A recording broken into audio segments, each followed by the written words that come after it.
那么今天是毛二夏季课程第7堂课。那么在进入课程之前，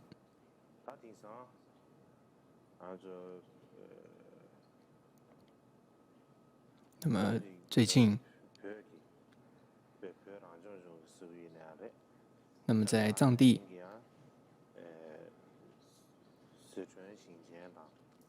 无论是藏族西藏自治区也好，或者是在四川的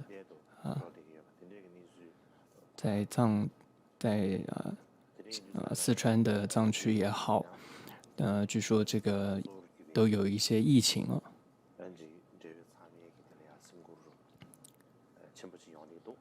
所以呢，我也是很关心这件事情。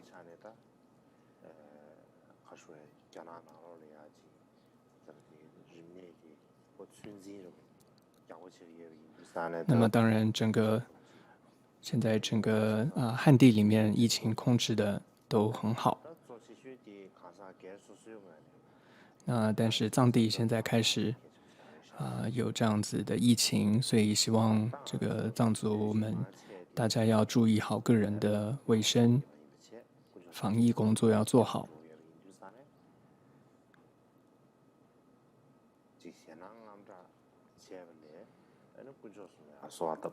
所以尤其我们都是佛教徒，与其说这个在这种时候非常的慌张，更重要的这个时候不要忘记向这个三宝祈请。这时候真正最关键的、更有用的就是祈请三宝上师的加持。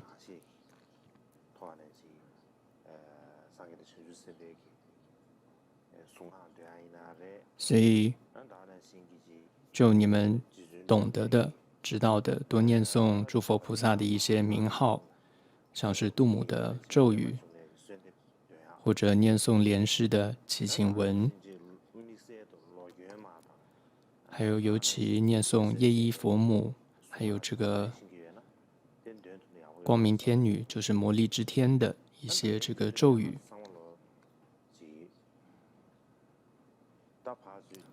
都是非常好。当然，现在大家这个各地的这个移动旅行都并不是很方便，所以我们互相这时候的这个帮助、互相的鼓励都是非常的重要的。所以呢，我自己在这里也透过借这个机会祝福，也是发自内心的为各位这个祈请，也祝福。同样也为所有的朋友们，也希望你们都能够这个保持健康了。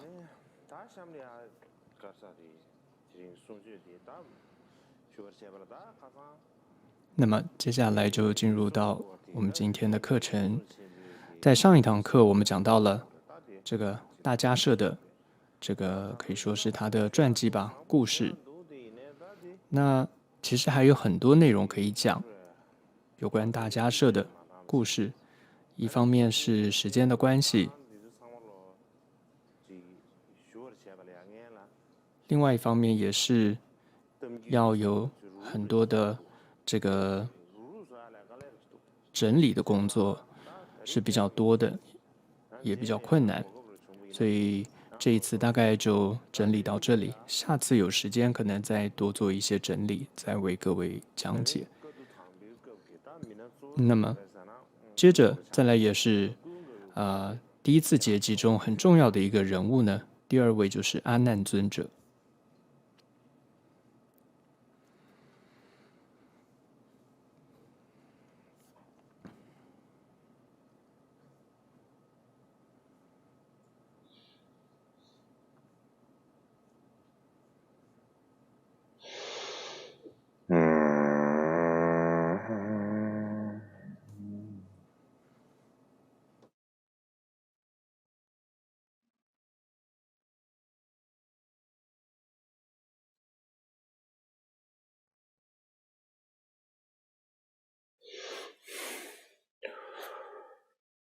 다들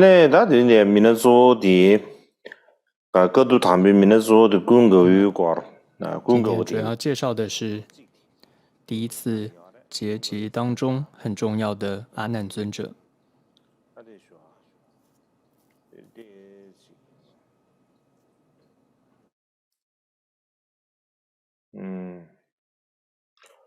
다 군거 되게 생리야 가르세 다 야게 완的前面呢阿难达修多。那么阿难尊者他的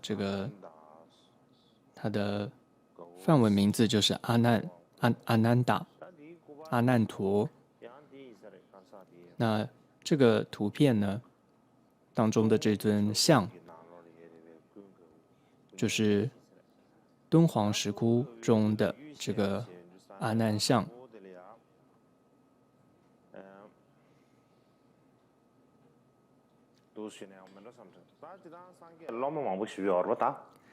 那么佛陀的弟子很多，那么当中阿难尊者是在很多方面都非常特殊的这么一位弟子。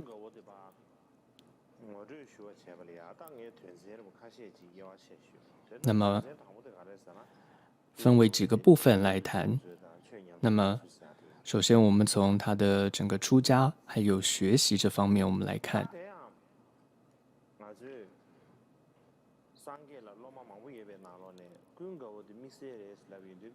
所以当我们说阿难尊者他是许多弟子当中很特殊的一位，他特殊的之处其中有一点，那么这是根据上座部的说法。那么首先他和佛陀呢都是在同一天这个出生在同一个释家族当中。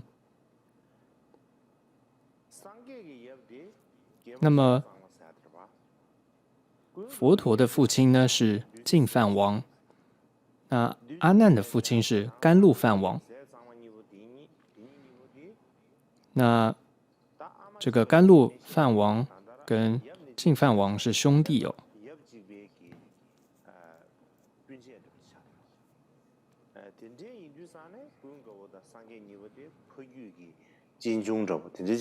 所以换句话说，佛陀跟阿难他们两个人是这个堂兄弟，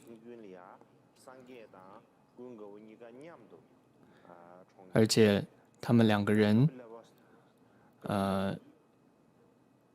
一起呢是在这个迦毗罗卫城呢长大的。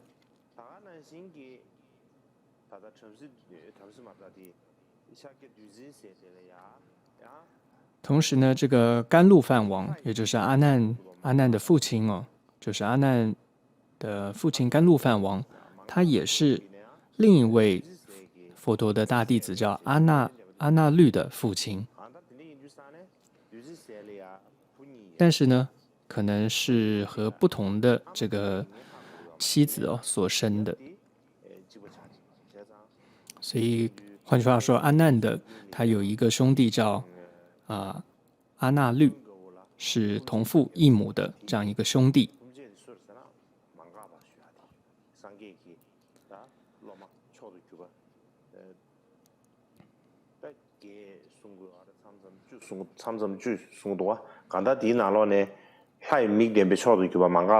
所以阿那律就是我们说佛陀的10大弟子这个当中天眼第一的这个弟子之一这天眼第一的10大弟子之一的这个阿那律。那么依据藏传佛教说一切有部律的说法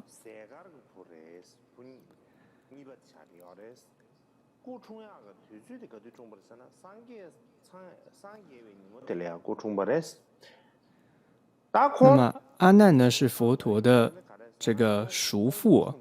所以他是白饭王的第2个孩子，所以说法跟上座部有些不同。然后他是在佛陀成道的2月8日出生的，2月初8这个出生的。那由于他的出生呢，令这个国王心生欢喜，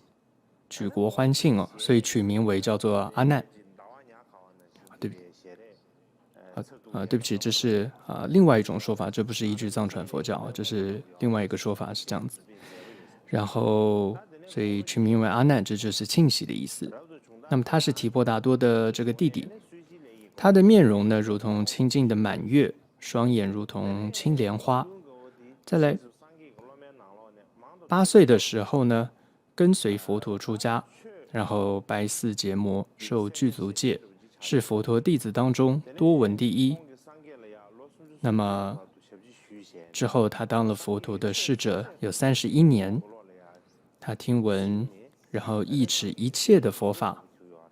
就如同这个宝藏一般。那这是另外一种说法。那接着才是依据这个藏传佛教说一切有部的说法哦。那佛陀呢，是在35岁那一年成道，在他成道的那一天，罗侯罗就是佛陀的儿子罗侯罗还有阿难是同时出生的。那么因为呢，这个孩子就是阿难，是在大家非常欢喜的时候出生的，所以家人们呢就为他取名为阿难，庆喜的意思。那为什么说是大家非常欢喜的时候？那因为当时有一个说法，因为当时大家听说佛陀6年苦行嘛，大家都听说佛陀在6年苦行，所以迦毗罗卫城流传一个说法，佛陀在6年苦行的时候已经这个死了。所以大家听到佛陀苦行了，都已经这个死亡了，所以都非常的难过。但是后来却听说佛陀没有这个6年苦行死亡，但结果佛陀是圆满成佛了，所以是非常欢喜。然后就在这样一个大家非常欢喜的时候，这个孩子出生了，就是阿难出生了。所以这个孩子当时的家人们就亲戚们就为他取名为阿难，就是庆喜这个意思。之后呢，就佛陀成佛之后的第6年，他回到了这个迦毗罗卫。那当时呢，这个阿难就是6岁。那时候阿难出家，那为他这个受戒出家，就是实力迦叶迦摄，实力迦摄。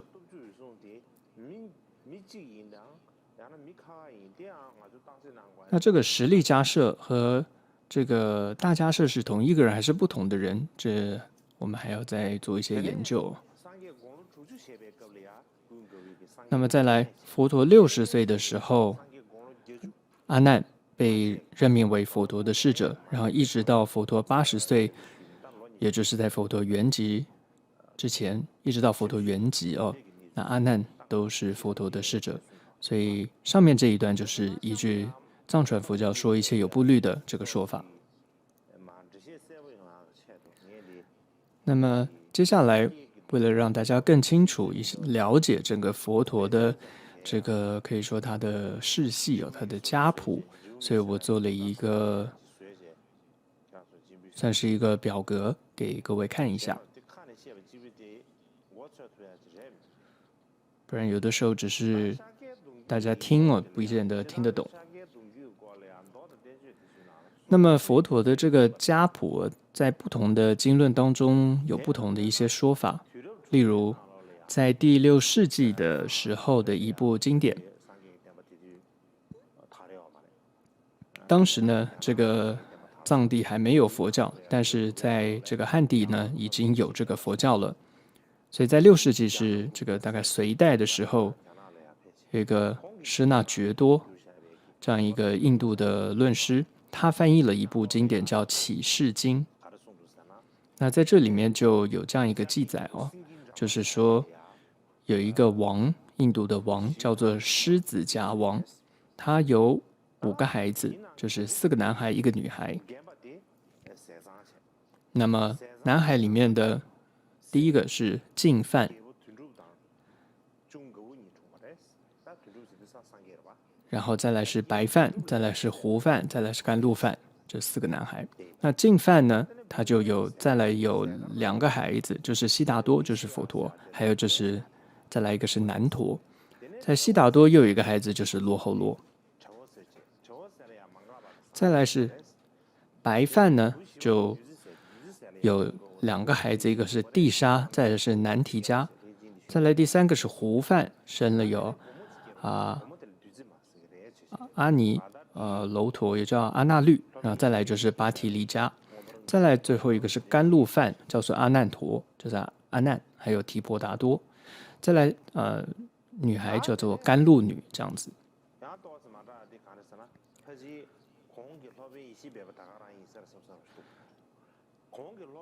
再来还有另外一部佛经叫做《佛本行集经》，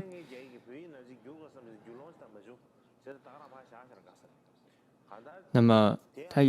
也是由舍那觉多所翻译的。那在这里面呢，是怎么记载的呢？就是净饭，它也是有悉达多，还有南陀，这是一样，有这2个孩子。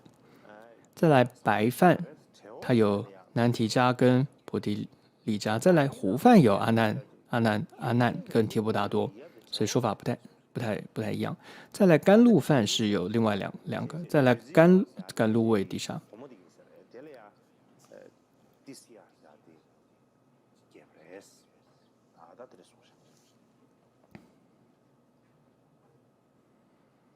다들 디젤이야 아주다 벽이다 시주 섬으로 돼야 두렵 개변 나올래야 아니 벽이 然 로자와 后再来就是根本说一切有部，毗奈耶，再来破僧事哦，这种记载。那么狮子迦王呢，有4个孩子，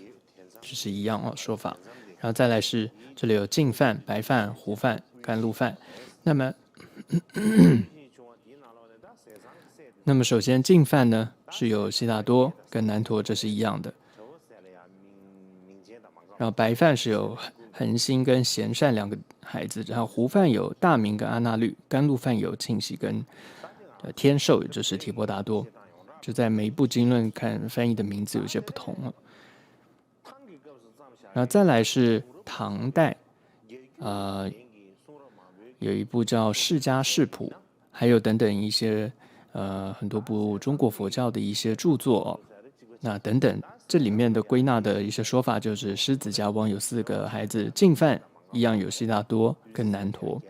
再来白饭有提婆达多跟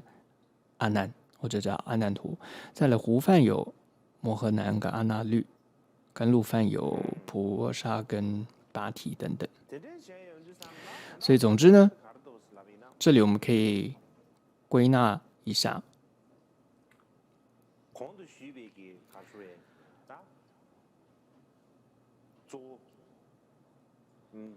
多的电视迷这边拿了来呀，那下个东区现场的呀 ，CV 呢？其中呢，这个比较一致的说法呢，就是佛陀和南陀的这个父亲都是净饭王，然后罗侯罗就是佛陀的儿子哦，这都是大家一致的说法。但是阿难的父亲是谁，说法就不一了。有的说是白饭，有的说是胡饭，有的说是甘露饭。但大部分比较多的是说是甘露饭，这是阿难的父亲，大部分都说是甘露饭。那至于阿难和提婆达多的父亲，那无论是白饭、胡饭或甘露饭，但总之是同一个人的说法是比较多的。但除了上座部有不同的说法之外哦，但大部分其他的经论都认为都是同一个人，只不过是哪一位就是不同的有不同的说法，但都说是同一个人。除了上座部认为是不同的父亲，但是呢，对于阿难跟提婆达多谁是哥哥谁是弟弟的说法就不太一样了，大概是这个样子。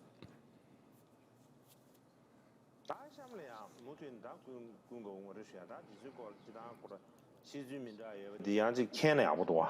啊，马到当俺这样就能有皮到了，要不得马到其他这样，对吧？现大那样难点这里多做一些介绍，引用了不同的这些其他部派的说法，让大家知道会比较好，不然大部分大家都是我们知道只是藏传佛教的说法而已哦。那么接下来呢，我们要看一下阿难的一些修持方面。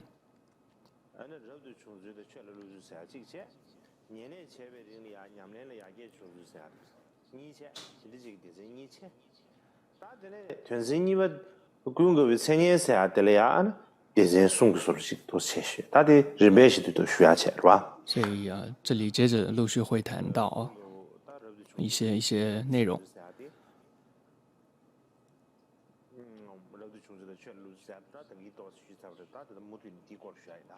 所以上面谈到阿难的这个修持的部分，那么接下来是进入到阿难的这个出家，还有他的继续怎么修行。那么这都是依照上座部的内容的说法，就是在阿难37岁的时候，他就和阿那律，还有这个提婆达多，还有其他很多的释家族的这些子弟那么一起就进入了佛陀的比丘僧团。那么他加入僧团时候的老师是一位阿罗汉，叫做毗罗扎狮子。那么同时也是教导他比丘戒的这么一位阿罗汉。那阿难呢是非常精进的，据说呢他在第一次结下安居的时候就已经证悟到了一个果位叫入流果。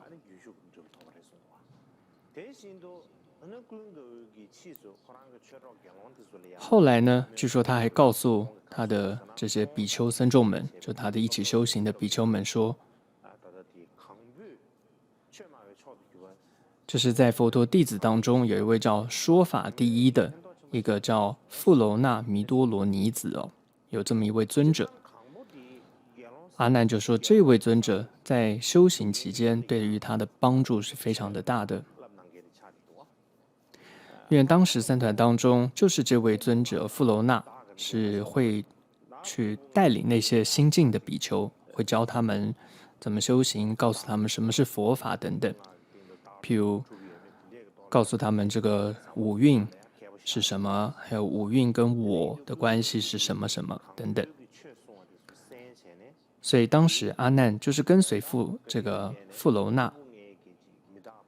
听闻了这样子的五蕴无我等等这些内容呢，而有很深的一个体悟，他越来越深入的可以说关键洞见到这个五蕴的无常、苦跟无我的这种本质，然后就可以说证悟到这种刚刚提到的这个入流果。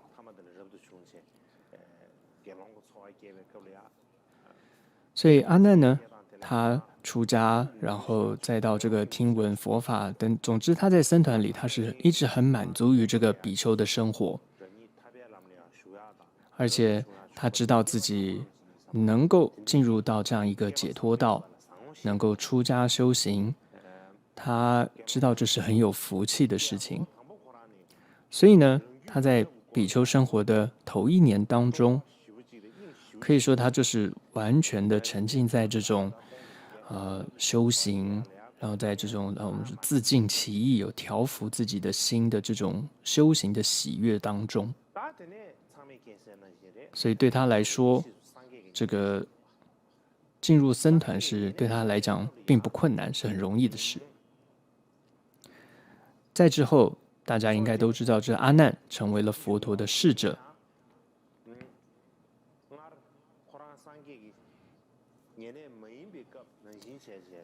但是虽然之后他成为了佛陀的侍者，但是在侍者的那段期间，他还是和没有成为侍者之前一样的努力修行他并没有说就把我当成我现在是佛陀的侍者咯，我这个很忙咯，然后我就不能够修行了。他并没有这个样子荒废他的修行，他反而是更不停的更加努力修行，追求解脱。然后他有一个他自己说的一个祭文哦，意思就是说，经历25年，我不断增上的修行，然后世间欲念未曾生，洞见最深之佛法。然后经历25年整，我不断增上修行，世间的嗔念未曾生，然后洞见最深最胜之佛法。大概的意思是这样，他说了这样的一首诗。所以这里面你看到寄颂中他提到在25年，其实这就是他担任佛陀侍者的这段期间。就这段期间，虽然他还是有学，也就是一个还没有证得阿罗汉果位的这样的一个修行者，但是呢，他还是一个不断修行的一个行者。然后他说他自己内心是完全没有升起贪念和嗔念的一个行者。所以这首诗在说的是什么呢？也就在暗示着说，他和佛陀的一种密切的关系，还有也在说他和佛陀的这种他对佛陀的这种虔诚和奉献，是和自己的解脱是完全没有关系的，是无关的。换句话说，他成为佛陀的侍者，他还是继续着是一个很谦卑的一个默默的修持的这样一个认真的修持的一个这样一个行者。他不会说我就以自己成为一个侍者为借口，然后就不修行了，就荒废了自己的修行，就说我没有时间再修行了。他没有以这个为借口。另外他也没有说觉得我是侍者了，就觉得自己很了不起，然后就说这个我就不修行了。他完全没有这个样子，阿难尊者并没有这样。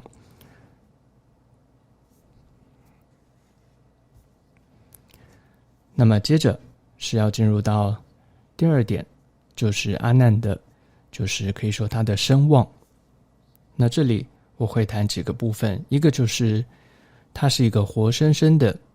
可以说是佛法的化身，再来也会提到他是一个没有敌人的一个人，再来他是一个多闻藏。那么首先谈到了就是他是一个活生生的佛法的这个化身了。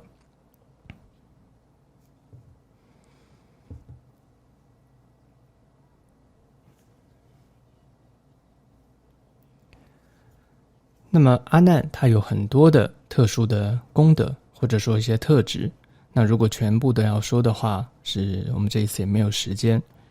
那么简单的扼要来说，首先一个就是他是一个活生生的佛法的化身，法的化身。这是因为阿难他对于这个法的这个通透通达的程度是非常的高的，所以就连佛陀都称他为这个活生生的法的化身。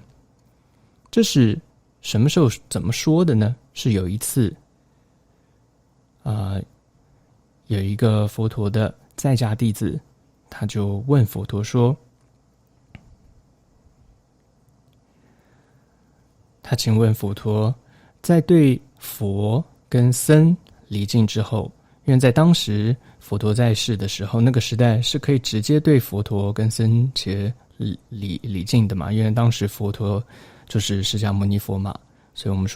以他就问说，在对您佛陀还有对僧伽僧众礼敬之后，那还要礼敬法呀，那我们要怎么礼敬佛法呢？法呢？为什么会有这个问题？因为那时候的法还没有文字化，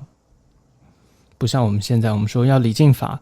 我们就会知道说这法就是可能是一部经典或者某本经书。但是呢，当时并没有这样子的所谓的佛法或经书，所以当时佛陀就回答说：善男子，如果你想要礼敬法的话，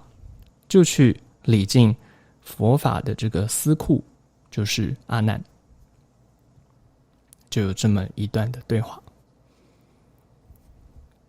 所以呢，当时那位在家弟子听完之后，就去迎请了阿难尊者，然后应供，然后也供养了他就是应供这个供养这些食物应供之后，然后也供养了他一匹这个很贵重的这个布料。然后这时候阿难呢，又将这块布料呢供养了给他的好朋友就是舍利弗尊者。然后这时候舍利弗呢，又将这个布料又转献给了这个佛陀，因为这个佛陀呢是最殊胜的这个福田。所以从这里你就知道说，这个总之阿难是这个活生生的一个法的化身。还有一次呢，阿难呢是在总之回答了佛陀问了他一些问题，然后总之阿难就离开了。之后佛陀就告诉了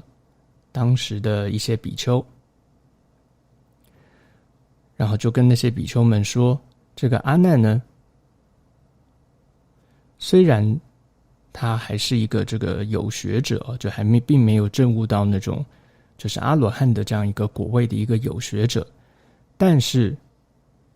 要找到智慧和他一样的相同的这样的有智慧的人呢，是很不容易的。所以可以看到佛陀是非常的重视的，这个非常重视阿难的。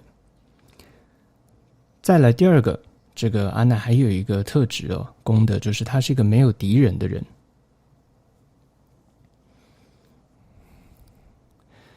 你看阿难呢，他在当时是这么受到了这个赞誉，还有可以说受到欣赏，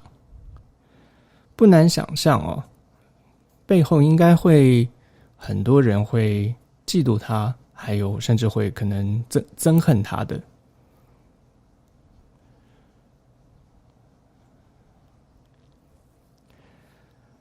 但是呢，事实上并没有所以这其实是一个很不可思议的现象。阿难他是一个没有敌人的人，因为真的并没有这样嫉妒憎恨他的人，因为就连佛陀身上都没有发生过这么稀有的好事因为佛陀都有伤害他的人，像提婆达多。那难道是阿难他侥幸吗？他这个运气好吗？并不是的，可以说这是过去生阿难许多过去生前世的这种善业吧。然后其实看到阿难他今生毕生的一个修持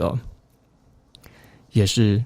很重要的，因为真的看到他毕生对于佛法的投入是非常的彻底的。有时候不像是我们看看自己的修行，有的时候是可以说是半吊子的，但他是完全的全身心的投入的，非常的彻底的。所以像这样子的一种修行人，世俗的名声对他来说是根本不是什么的，所以完全不会动摇他的，对他一点影响都没有的。所以对他也不会觉得有什么好，有什么他也不会觉得有骄傲感，不会的。而且他甚至知道，有得到任何的名声，这些好处都是因为佛法的恩德。所以因为有这样的态度，他内心是没有任何一点的骄傲和自满。所以一个没有骄傲的人，敌人也就比较少。他是一个比较这个谦虚的人，心也比较善良的人，他就是敌人是比较少，也比较不会遭人这个嫉妒跟伤害的。那么按照上座部的说法，就像刚刚谈到，这个阿难还有一个同父异母的兄弟，就是阿那律。那我们看到他记载说，他是一位这个完全没有社交的，他是一个非常这个专修的一个行者。那像这样子的一个修行人，你说他没有敌人，那当然很容易，因为他不跟任何人社交。但是阿难他的情况就完全不是这个样子了，因为他是可以说他是佛陀的侍者，他是夹在了这个佛陀还有这个广大信众之间的这样的一个角色，有那么多的人信众要去见佛陀，所以那么多的信众，你说各式各样的人都有的，所以他经常可以说要把自己是暴露在这种各式各样的人当中，里面也有可能是这种心胸狭隘的人，甚至有充满了敌意的人，充满憎恨的人的这些人的当中。所以在这样的情况之下，还能够没有敌人，还能够是有人对他是恭敬的，这样的情况可以说是一个奇迹，是阿难非常独特的一个特质。再一个呢，特质是它叫做多闻藏，它是一个多闻的一个宝藏。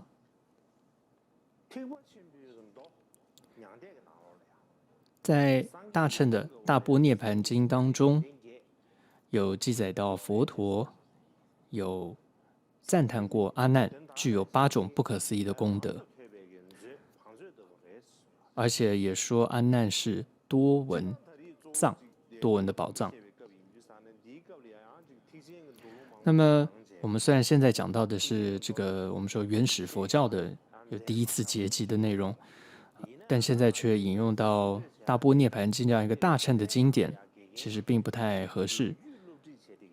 但是毕竟我们这一次讲课不是一般的我们上历史课或等等，所以当然虽然我们还是会像是提到一些历史，但是最主要我们会说过去祖师的传记是我们后世弟子修行的一个楷模跟榜样，所以最重要讲这些内容是希望能够帮助大家在修行上，在调伏我们的内心修心上有一些帮助，所以下面还是会提一下大般涅盘经当中的这个8种不可思议功德的内容。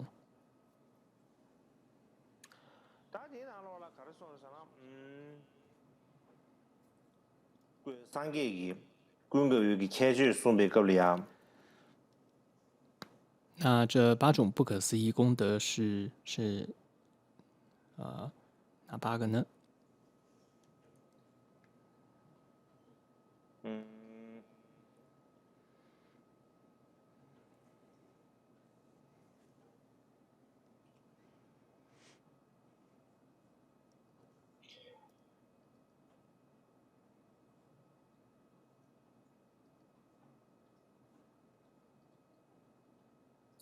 군거 계주 소매 갑리야 다 공그 당 계주 당부도 가르 소면서나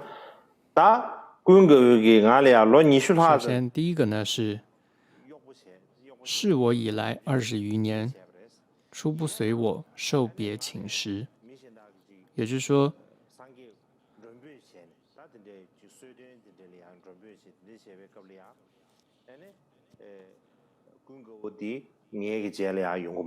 这是别人请我去，佛陀说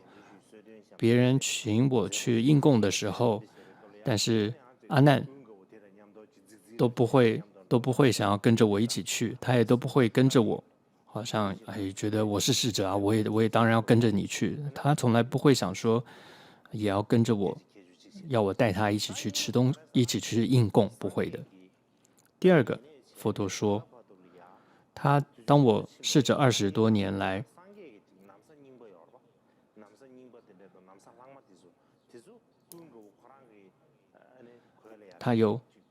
我有很多的这些旧的衣服，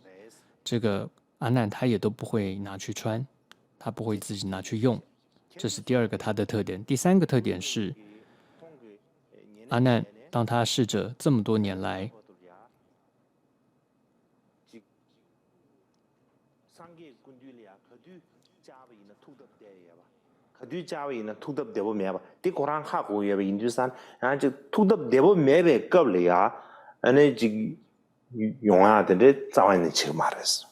他随时都知道，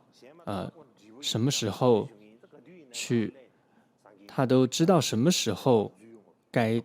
来见佛陀。他不会因为很亲切之后就随时随地都来见他，他随时都会保持分寸的来见他。第四个，他说，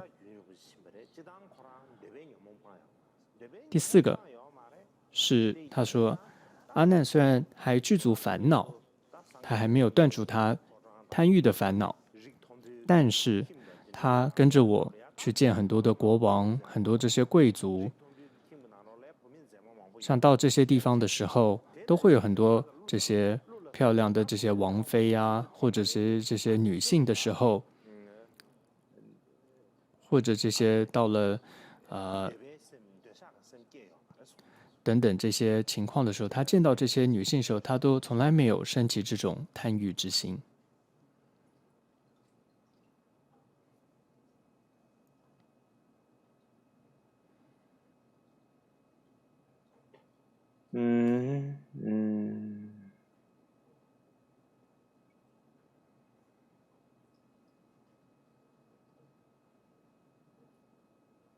자기들이는 즉 교회를 지켜셔. 네 양가를 지키나서 지금 비슈이. 这里再给各位看一下，刚刚有一个地方没有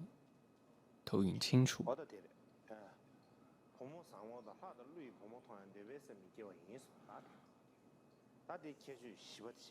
这是讲到第四个，接下来是第五个。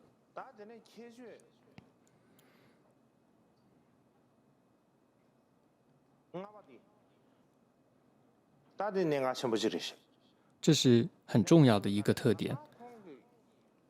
就是佛陀说，自从他当了我的侍者以来，这么多年来，我所说的12部经一经于耳，曾不再问。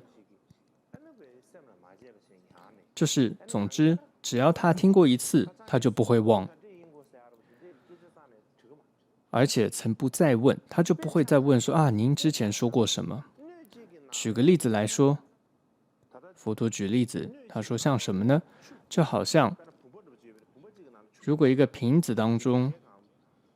有满满的水，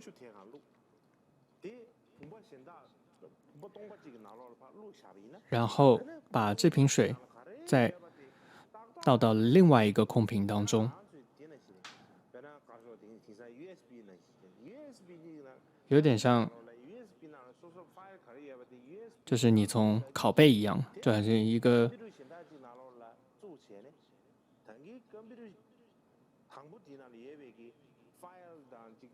就你两个电脑要拷贝东西，你透过 USB 去硬盘去拷贝，然后同样，总之，它能够这样子记得清清楚楚。佛陀怎么说，他就完全记得清清楚楚，他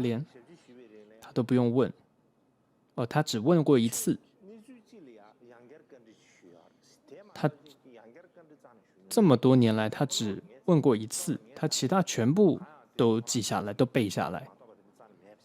他从来没有没听懂的，或者说忘记的。再来第6个，佛陀就说，虽然阿难他没有得到他心通，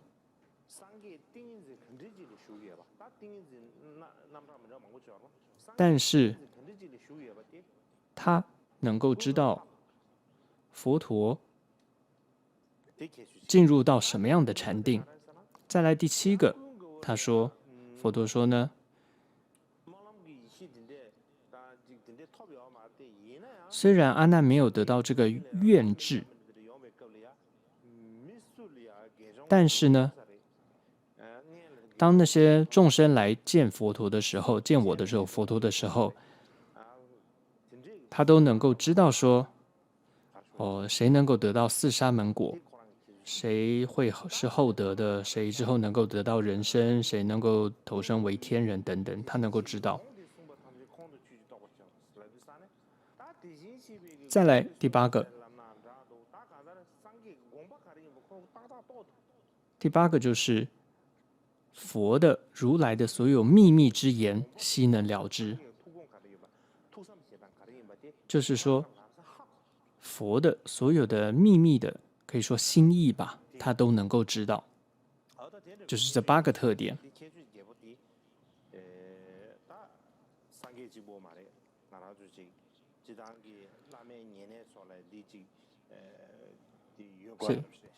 所以我觉得这不只是说佛陀的侍者，有时候我们觉得上师身边的侍者也需要有这样子的能力哦。所以接着经典里面就说，阿难比丘具足如是8不思议，是故呢，佛陀说，我称阿难比丘为多闻藏。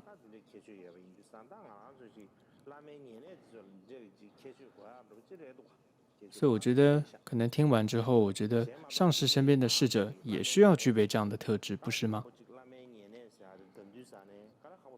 当我们在选上师的侍者，也是不容易的。当然，我们平时都会非常的小心，然后也会慎选上师身边的侍者。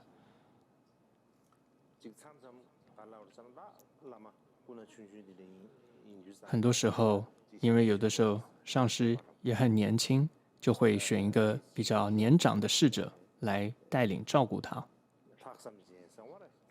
会比较有这种一种热忱的一个人来带领。但有时候这样的人他会心比较小，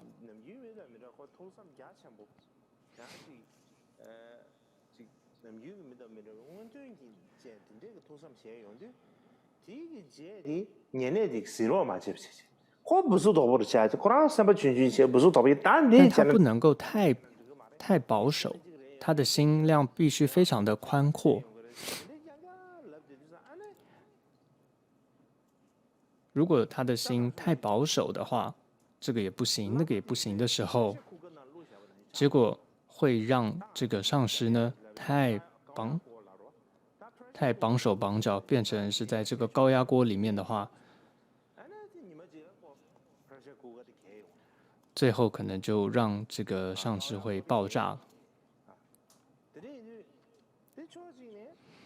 所以这是一方面来说，就是要为一个年轻的上师主骨选侍者。当然一部分来讲会说是这个上师做的不好，但有的时候也不能完全说是上师的过错，年轻上师的过错。其实有一部分也是侍者也必须要注意的。所以侍者要具备怎么样的一些特质，他也必须要有一些远见，不能够太过于保守，不然他不能就只是说我很有热忱，但却是非常的保守，这样也是不行的，那样也会有一些制造一些困难的。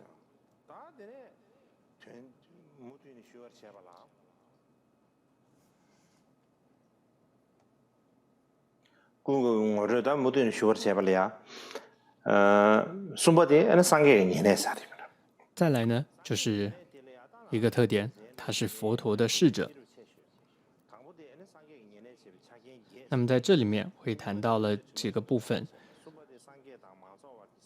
那么这里会谈到几个部分，我们一部分来谈。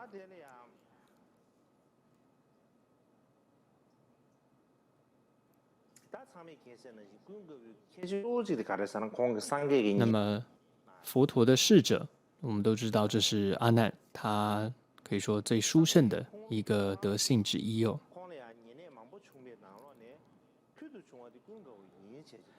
那甚至佛陀呢，曾经也说，阿难是所有侍者当中最优秀的一位。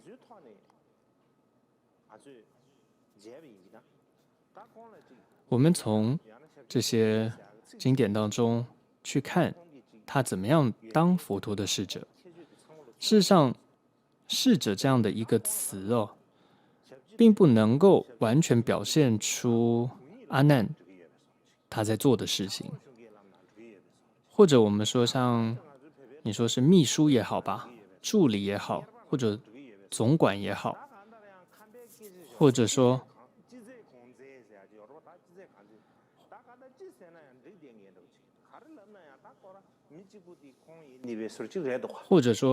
这个康巴话会形容说，总之他就是这个要怎么形容？就是反正就是他什么大总管一样，反正他什么都能做的这样的一个人。那无论怎么称呼他，也都没有办法完全的代表他，都无法完全表现出他对于佛陀的这样一种随侍，一种承事。而且平时由于侍者会给人仆人这样给人一种下属的感觉，所以也容易让人忽略阿难对于这个僧团的组织和指导，还有和佛陀之间一种亲密互动的一个方面。所以我们不应该把阿难尊者看成他只是佛陀身边的一般的侍者或者一个仆人，不是的。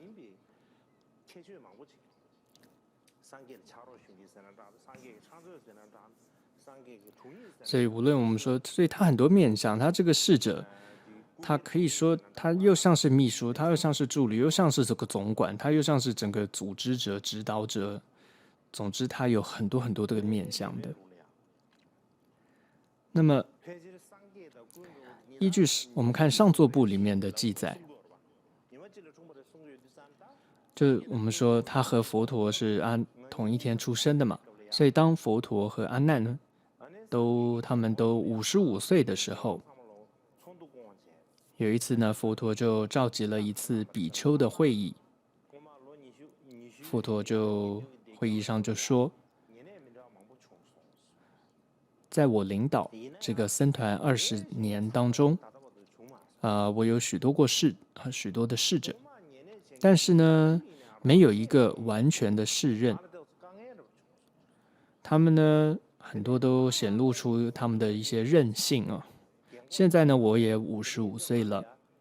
所以我需要一个值得信赖还有可靠的一个侍者。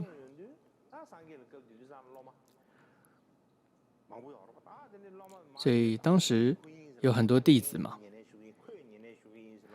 所以很多弟子都立刻的表态哦，就说我可以来当您的这个侍者。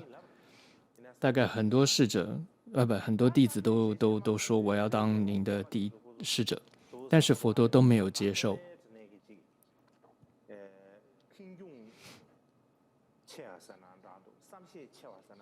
所以于是呢，这个大比丘们最后都看着是那一位可以说谦虚的，而且在旁边在那边退让的那一位就是阿难，所以大比丘们就请他来承担侍者这样一个工作。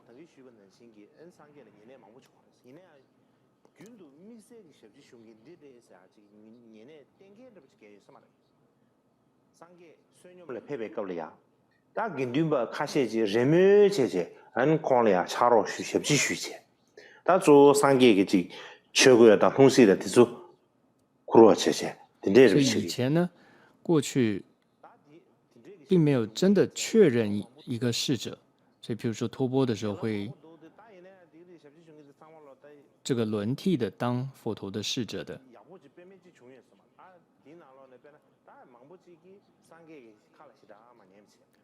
所以大概有的也并没有很听从佛陀的教导。比如说有一次，有一个使者，这个南嘎萨玛拉，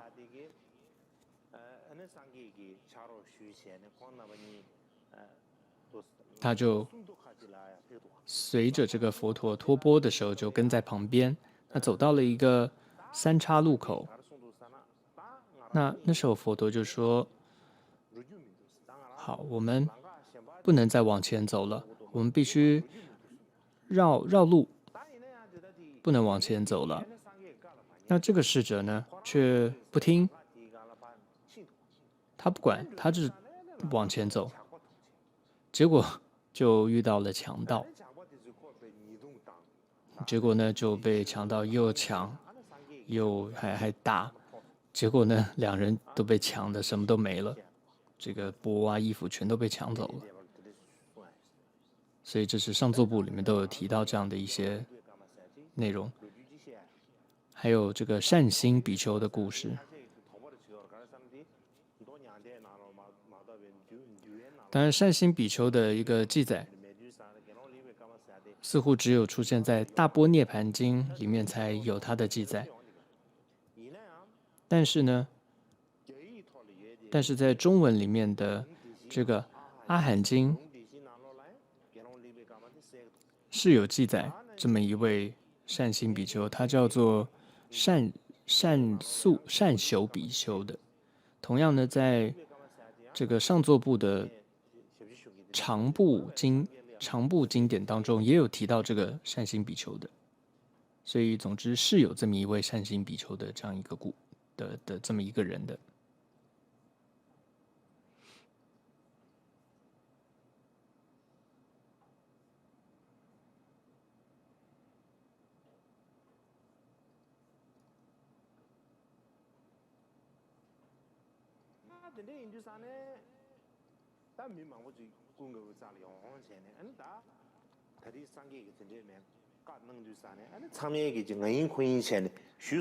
所以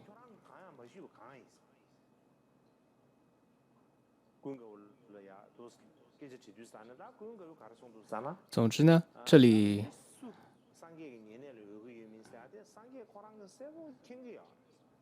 这些比丘们啊，他们就到阿难的前面就问说：“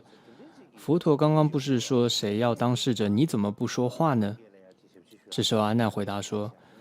哦，佛陀才最清楚谁适合当他的侍者。所以呢，最重要的是佛陀他想要谁当他的侍者，他对谁最有信心，这是最重要的。所以呢，我才没有说什么，我也没有表态。”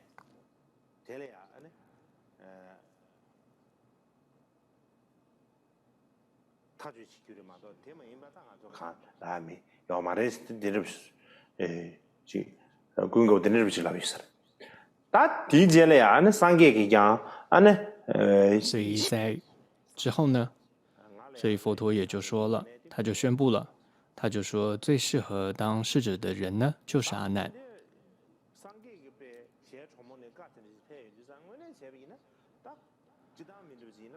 那么一般人来讲，佛陀自己宣布，在这么多人当中，而且那么多人要这个想要争着要当侍者的情况都被拒绝的情况之下，被佛陀说他是侍者，通常的人可能应该会很骄傲的，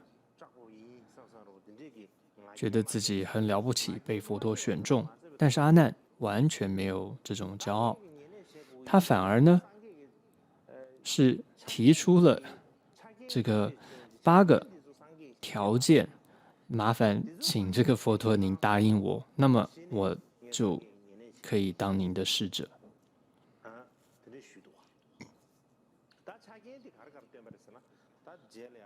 那是哪8个条件呢？我们这个30分钟之后休息之后再跟各位说。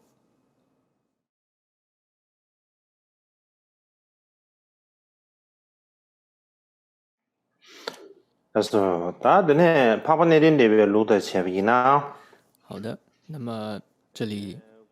根据上座部的这个说法，就是佛陀和阿难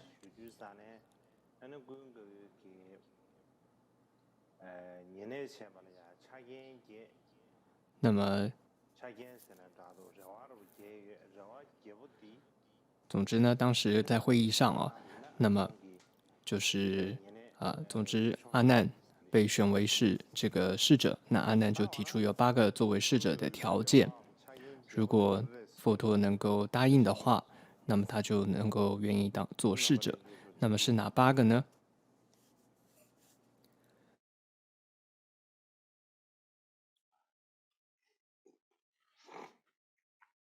大体上呢，查见也有那唐不修的，那么8个里面，前面4个是否定的，就是请佛陀不要做的。那么第一个就是请佛陀呢，绝对不要赠予他这个衣服。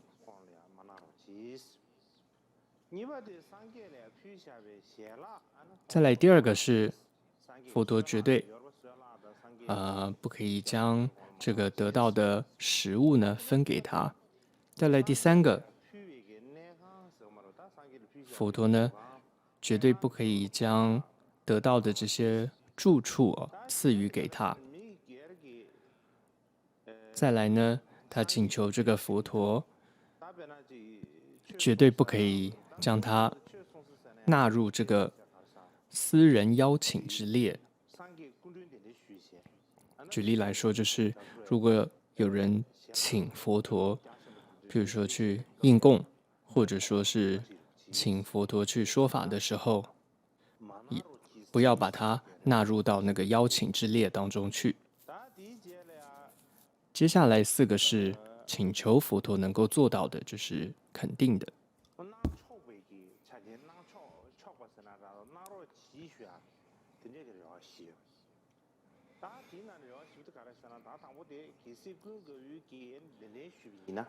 那么如果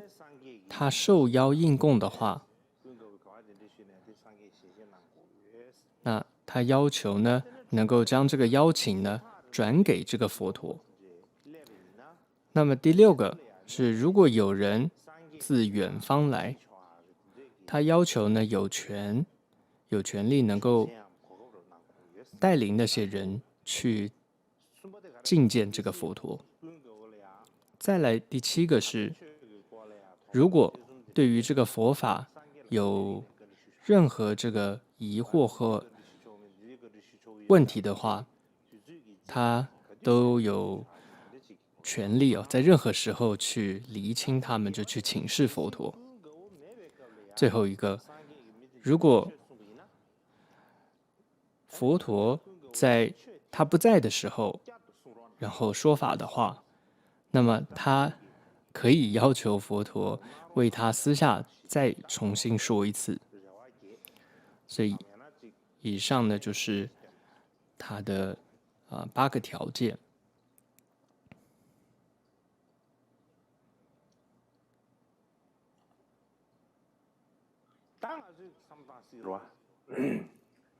那这里听完之后，大家你可以想象，其他人都在抢着要争当侍者，这个阿难首先他也不说什么话，不表态，结果被选中之后，他反而还提出了这样的8个条件，很多人会觉得这个实在是太不应该了。但是接着阿难他有解释说，他为什么要提出这样的8个条件。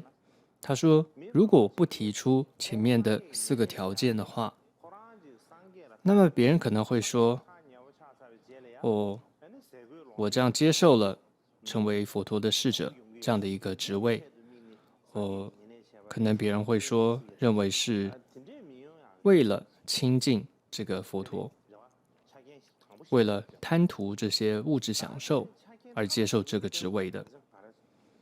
再来，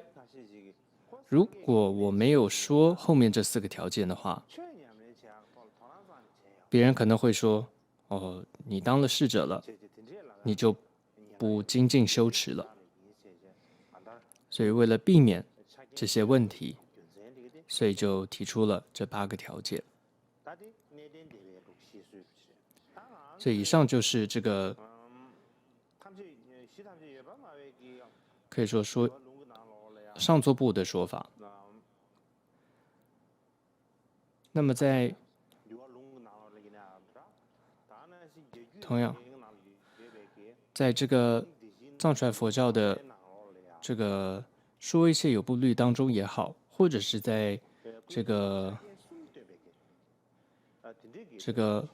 中国佛教当中的中阿含经当中呢，也是有提到类似的。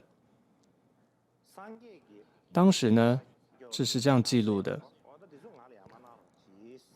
当时呢，他是说：“世尊，贤者阿难从佛求3愿哦。那云何为3呢？第一个就是愿不着佛心，心故一。第二个是愿不食，别请佛食。第3愿不非时见佛。那有这3个。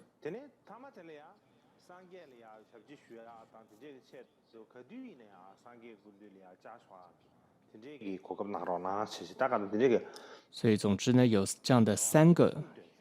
愿望。所以这里你可以看到，跟上座部讲的有一点点不同，重点大概是差不多的。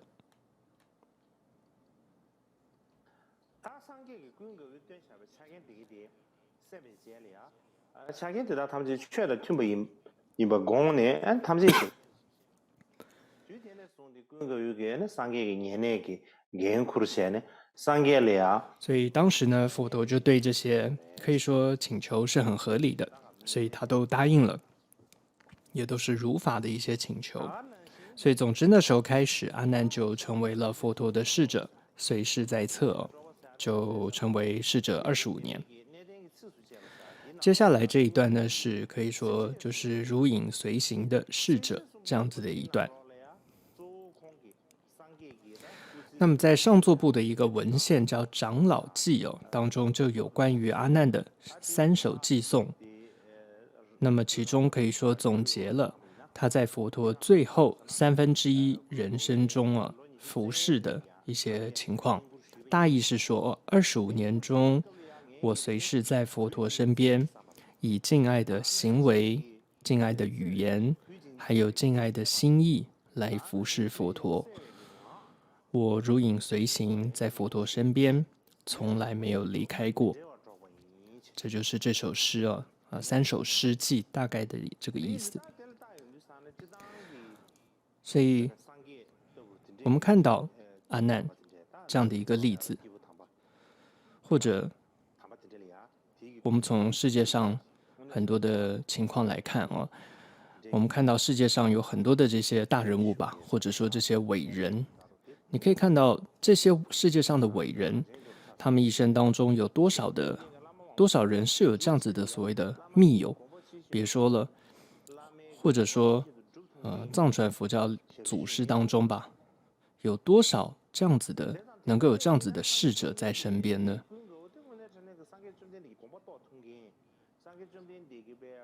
这样子像阿难一样，能够这样子了解佛陀，能够完全知道他的心意密意的这样一个可以说挚友密友，这是太难得的了。而且长久以来，可以说他对佛陀的是无微不至的照顾。举例来说，他会一早就帮佛陀这个打水去洗脸，然后这个过去印度的传统然后会要拿这个齿木就是要刷牙的这个齿木树枝一个齿木来给佛陀这个刷牙，然后还要呢为佛陀敷座，准备好这个坐垫，还要帮他洗脚，或者还要按摩佛陀的背部，还有因为印度天气很热，所以要帮他扇风，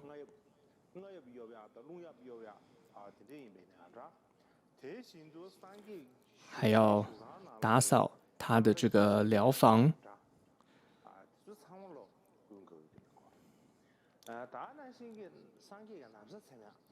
而且他也要缝补这个佛陀的衣服，之前我也看到了一段经文，我不记得是在中文还是藏文的文献啊，所以有时候看了太多，我也忘了是在哪一个语言中的文献。总之呢，记得这个提到呢，阿难呢，他是精通这个裁缝的，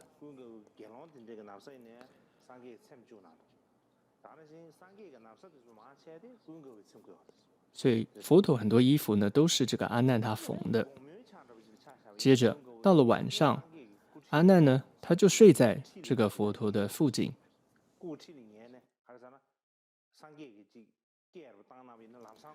那原因是什么呢？就是能够随传随到嘛，佛陀要照他，他随时能够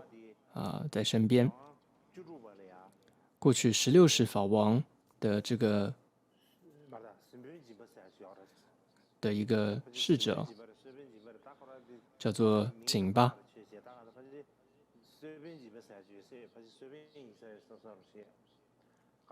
就是请示官呢，照顾法王这个请示的，就是16世法王在这个隆德寺的时候，很多时候16世法王那个绑带呢也不会解开，就睡。所以只要16世法王，这是对不起，这个侍者他睡的时候，反正他睡他这个绑带都不会解开，为什么？就是16世法王整晚什么时候只要一叫他，他都得随时准备好要去这个来服侍16世法王这样子，然后再来呢，还要阿难讲回阿难，他要随时陪佛陀去巡视寺院，还有在很多时候，在很多这个会议之后，他要陪佛陀参与会议，还有在参与这些各种的集会、结魔会议之后，他有时候还要检查是不是有这个比丘遗留了什么东西等等，还有他有时候也要为佛陀这个传达讯息，像佛陀就会说，要阿难说你去叫谁谁来啊，或者你要告诉谁谁什么事情，所以要召集这个比丘传达讯息也是他，甚至有的时候是在这个半夜，他要去传达讯息。反正呢，就是没日没夜，就是随时这个阿难都要在身边准备好，就是佛陀的召唤这个指示。而且佛陀生病的时候呢，这个他也是在身边，是为佛陀这个可以说是看护，要为佛陀拿药。那么有一次呢，是僧团当中有一个比丘呢生了重病，然后但是有人就僧团中大家都忽略了。那这时候结果是佛陀还有阿难他们两个呢去为这个比丘清洗啊，去照顾他，然后也把他带到这个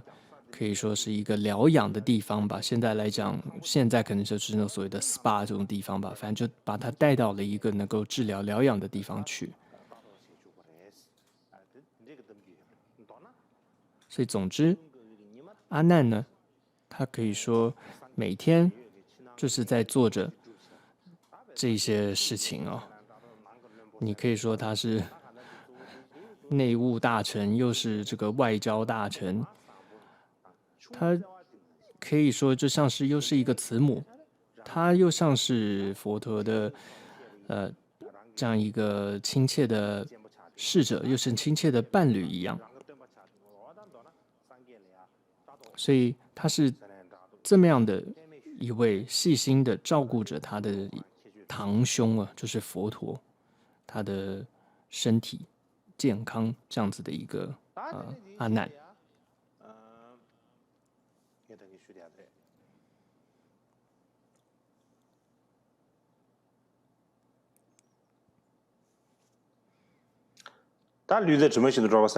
所以刚刚这讲完了如影随形的侍者阿难，再来一段是谈到很特殊，是它也是佛陀跟大众沟通的一个桥梁。阿难呢，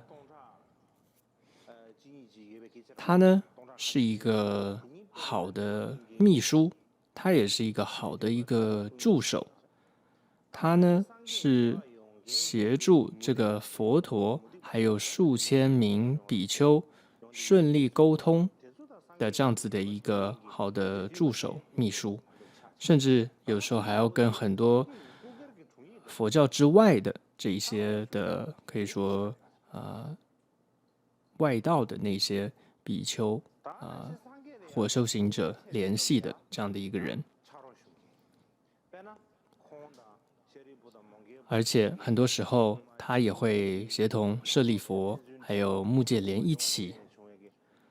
然后一起去找出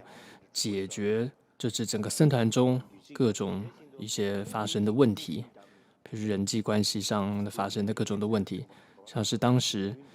有发生在这个果商比尔交上弥这个地方，很多比丘之间的一些争执。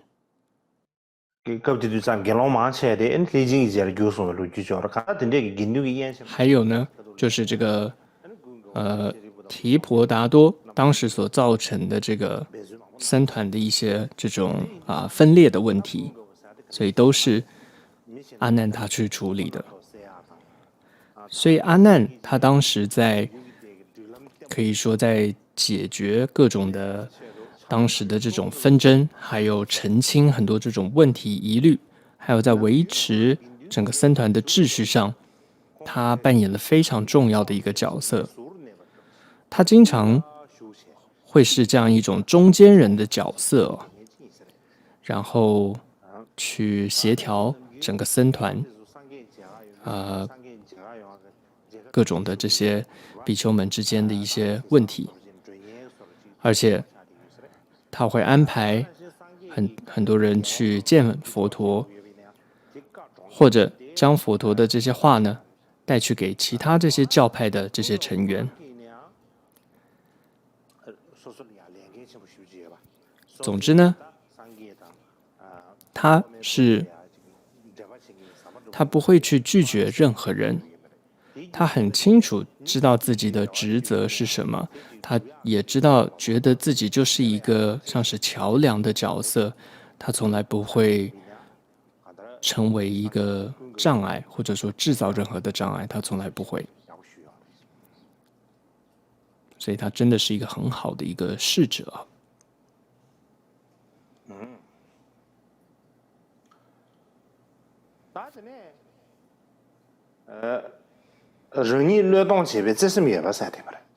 再来一个特点是，阿难他具有一种愿意自我牺牲的一种勇气跟热情。阿难呢，具有强烈的这种自我牺牲的一种强大的一种勇气，或者说一种很强烈的关爱他人的一种心。譬如说，当时那个提婆达多，他放出这个野象想要杀害这个佛陀。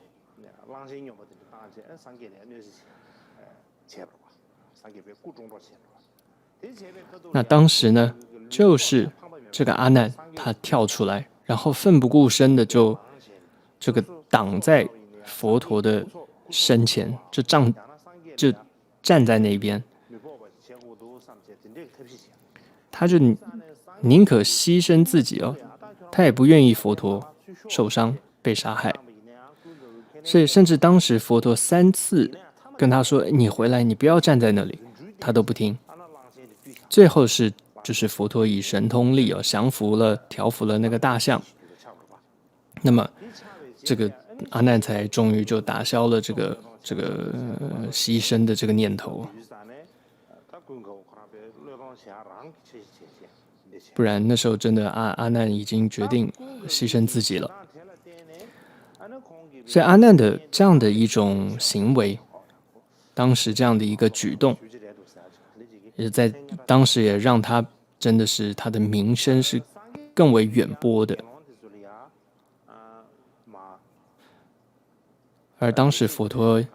之后啊，也告诉了其他比丘，佛陀说，其实类似这样子牺牲自己性命的事情啊，阿难在过去生当中就已经发生过4次了。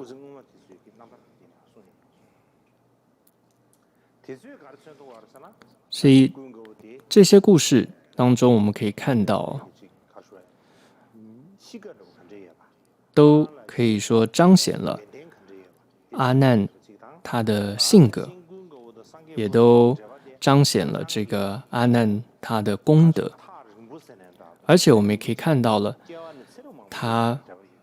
这个跟佛陀的因缘有多深厚，而且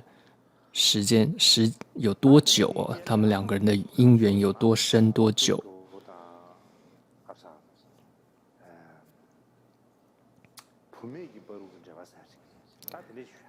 再来呢，是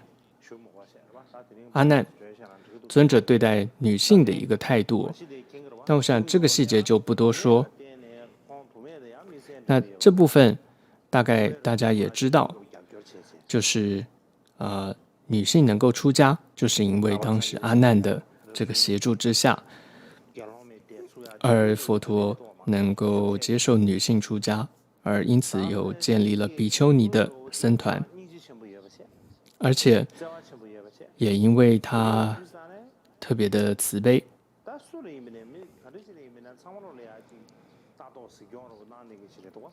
可以说他的特别慈悲的这种胸怀，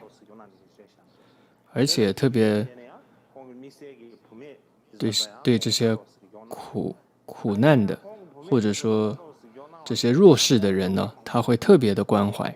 所以对当时的女性啊，他特别的关怀，但因此呢，他也为自己带来了许多的麻烦，这些我们明天会讲。